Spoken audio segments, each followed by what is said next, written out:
Prophecy. It's a word that throws up all sorts of images, right? Crystal balls, people predicting the future. But what if that's not really what it's about? What if the popular idea completely misses the point? We're going to dive into what prophecy really is, a concept that's not just misunderstood, but has literally shaped history. So, let's just ask it straight up. When you hear the word prophet, what's the first thing that pops into your head? Someone who can see the future, maybe? A kind of fortune teller? It seems like a simple enough question, but as you'll see, the answer is way more interesting and complex than you might think. And here it is, the core of the mix-up. We almost always think prophecy means prediction, just foretelling what's around the corner. But that's only a tiny sliver of a much, much bigger idea. The true meaning, the real heart of it, isn't about seeing the future. It's about speaking for God. To really get our heads around this, we need to do a little digging. We've got to go back to the original words themselves and unpack where this whole powerful idea actually came from. You know, the word prophecy itself has a fascinating backstory. It comes to us from the Greek word prophetess. But here's the cool part. The first people translating the Bible were using that Greek word to try and capture an even older Hebrew word, nabi. That moment of translation is so important because it's where this deep, complex idea from one culture gets kind of repackaged for another. So that original Hebrew term, nabi, it doesn't really mean one who sees the future. Its meaning is much, much closer to one who is inspired, or, to be even more direct, one who speaks in the name of God. A prophet is basically a mouthpiece, a messenger, and that changes everything about how we should think about this.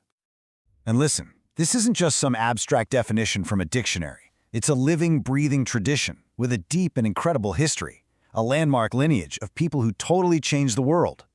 I mean, this tradition stretches across thousands of years. It kicks off in the Old Testament with these amazing figures who stood up to kings and demanded justice. It's seen as reaching a peak with Jesus Christ, who is understood as God's ultimate message in human form.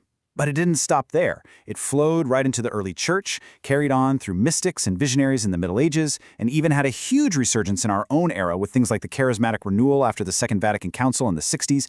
It just shows how this idea keeps adapting. Now here's a huge part of this story that, honestly, gets overlooked way too often. The incredibly powerful role of women. From the very beginning, with people like Miriam, Moses' sister, and Hannah, Samuel's mother, all the way through major figures like Deborah and the Virgin Mary, and right up to medieval mystics and even Joan of Arc. Women have been a central, unbroken part of this entire prophetic tradition. But all this history brings us right here, to today, and it brings us to the central problem of our time. How in the world do you tell a true prophet from a false one? You know, as a society, we have this really strange, paradoxical relationship with prophets. We seem to swing wildly between two extremes. Either we persecute them when they're actually speaking truth to power, or we sit around complaining that there are no great voices left to guide us. It's a bizarre cycle. This is why being able to tell the difference is so critical. The stakes could not be higher. Authentic prophecy is all about building something beautiful. It's a call to create a civilization of love. But false prophecy, it might sound brilliant, it might be incredibly persuasive, but its message is ultimately poisonous. It tears things apart. It's disintegrating, and can even be murderous. Now, the source material we're drawing from points to some very specific examples, thinkers whose ideas, as brilliant as they were, are seen as leading to some pretty destructive places. Figures like Marx, Nietzsche, and Freud, they're presented as offering these world-changing visions for humanity, but from this spiritual perspective, because their ideas were grounded in materialism or just human will instead of the divine, they're viewed as sources of poisonous ideologies that left deep destructive scars on the 20th century. And this all leads to a really pressing question for us right now. In our world of amazing scientific breakthroughs and incredible technology, why does it feel like there's so little space left for authentic prophecy? Where did it go? And that brings us to an even more urgent question, maybe the most important one of all. How do we wake ourselves up to this? How do we become receptive again to this spiritual source? And not just with blind acceptance, but with a discriminating receptivity. The ability to tell the difference between a message that gives life and one that destroys. The answer that's proposed here isn't some new complicated program or some new technology. It's actually a really simple but profound call to just listen, to reawaken something inside us that's been pushed aside for a long time. This quote really just nails the modern problem. The invitation is to reawaken the spiritual factor. And why does it need reawakening?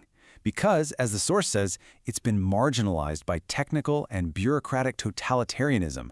That's a mouthful, but what it really means is our modern obsession with systems, with efficiency, with data. It's crowded out the space for anything spiritual or truly inspired.